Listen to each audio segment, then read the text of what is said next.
Matthew, as always, thanks for your time. We start off with a first-time daughter of Schnitzel on Saturday, a filly called Musokart for Sheikh Hamdan. Yeah, and she's shown us some nice work at home. So against the Colts and wanted to have experience, so a lot's going to depend on how green she is, but on her ability at home, she must have a big chance. Yes, she's a nice type of filly. I think she's going to be effective over probably a 12 and a 14. However, she is showing that she's ready to get on with it, and I think she'll give a good account of herself. Go Saturday, you start off with Baron Rodney in the second. One likes to think that the form will progress in the right direction, and it looks that way. Yeah, better run last time from him, Andy. You know, he ran 6th in 1,000, and then he ran 4th, just got up for 4th in a 1160, which he goes in again. I really would like to get him over a little further, but I'm scared. He had a wind up, which I don't think was over successful, so, you know, he does tend to run out of steam a little bit, but I imagine he could run a place again, at least, I hope, on Saturday. And after that, we'll sort of explore going a little further with him. Luke Ferraris climbing aboard Palace Assembly, who was anything but disgraced last time out. Yes, Andrew had a good run on Tuesday at the Vol. We had the blinkers on him. We've opted to take them off. He's probably better over the 1160 than he is over the 1,000. They seem to get away from him in the 1,000, and he seems that little bit better over the 1160, probably be even better over the 14. We give him a bit of a chance on Saturday. We've taken the blinkers off him, and we expect him to run a better race on Saturday.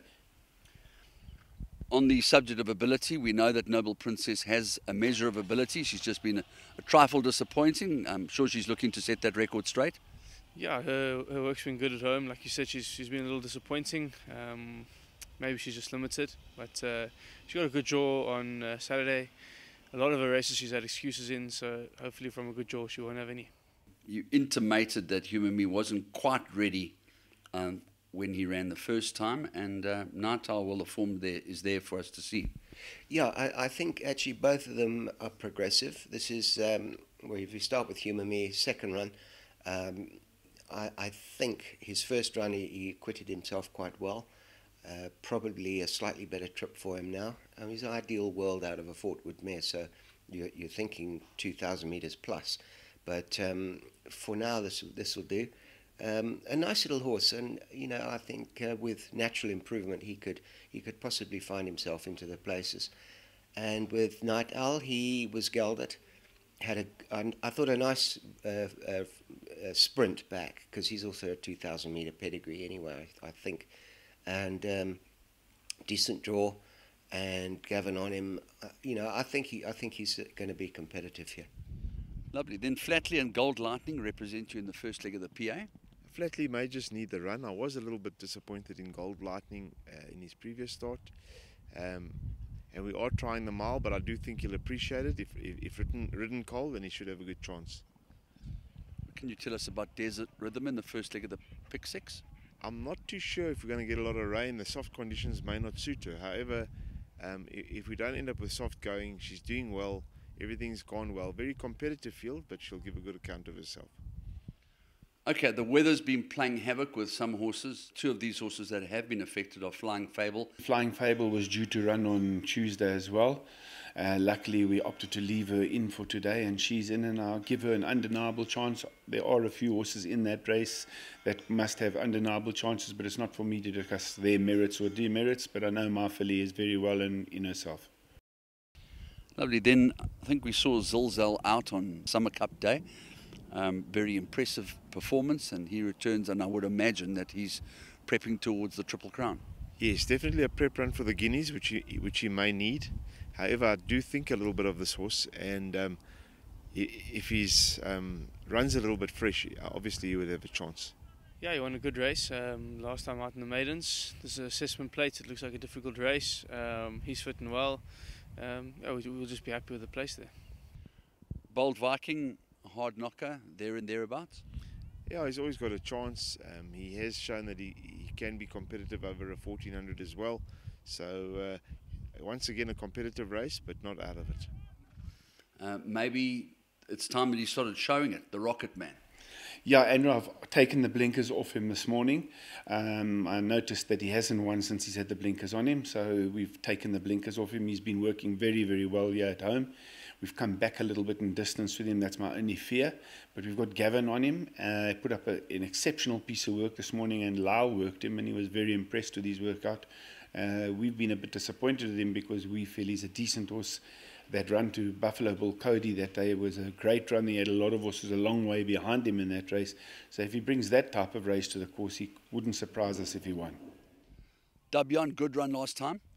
Very nice run. The handicap, I thought it was very nice also, and proceeded to give us 7 points. So hopefully, he's right, and that we can run to our rating again. Horses fit in well, and I expect a good run. In a very competitive race, you seem to be strongly represented by all of CORDILLERA, 3 stars.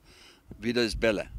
Yeah, VIDA ES BELLA, maybe taking a big step up after a maiden win. However, needs to have 2 assessment plates, and to me it serves as good a purpose.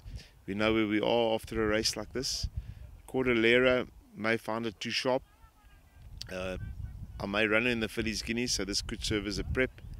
And 3 stars, I think she should be competitive here. As you say, it is a tough field. 2 strong horses in race 7, Blonde Vision and Ferodas. Yeah, tough field. Kind of unsure if this is the right distance for those 2, but they do have a lot of speed. It's hard to predict how they're going to go in this quality of field, but they fit in well. Then Purple Diamond and Red Rock take their place in the 8th. Yeah, Red Rock needed his last run very badly. He was off for a couple of years, and I was actually quite happy with the 9-length run. He should show marked improvement. And Purple Diamond, if he is a 1,000-meter horse, I'm going to be surprised. But he has won his last start over 1,000, and I thought, let me just not put a line through the distance completely. Let's give him a second bite at it and see how he goes. Adam made him your best runner when he won, and I would think that you're probably expecting more of the same. Andrew, very decent horse, improving all the while. Obviously, another couple of horses in that race that trainers think highly of. Again, not for me to discuss their merits or demerits, but we give him an undeniable chance. He's going to be running with a postage stamp weight on his back, with Cabello claiming, can't claim the full 4, but he's claiming 3, so he'll have a very light weight on his back. And I'm sure the kid's going to be able to manage him. He rode an impeccable race on full mast the other day, and I'm sure he's going to be able to manage this horse.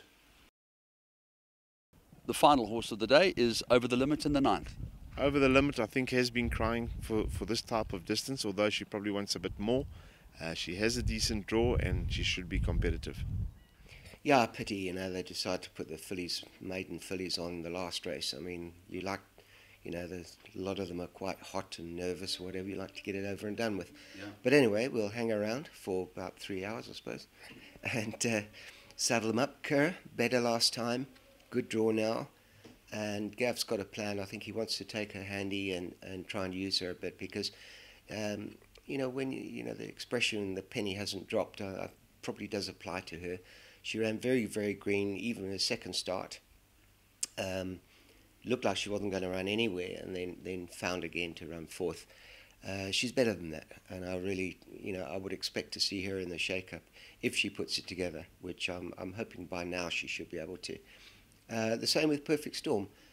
Tends to sort of get lost a little bit when, if it's a canter and sprint, she can't sort of quicken with them. But getting there now, and, I think she too, she's been third and third out of 3 starts. She's threatening to start to produce now, and I think the pair of them be competitive, while neither of them would be considered to be a good thing.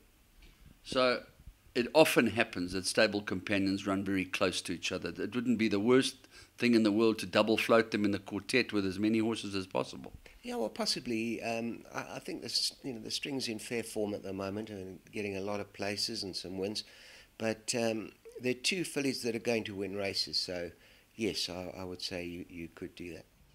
And the final runner for the day is New Woman. What can you tell us about her? I thought she ran a nice race first time out. She finished the race off really well. She's got a good draw, and I'm expecting her to go pretty close.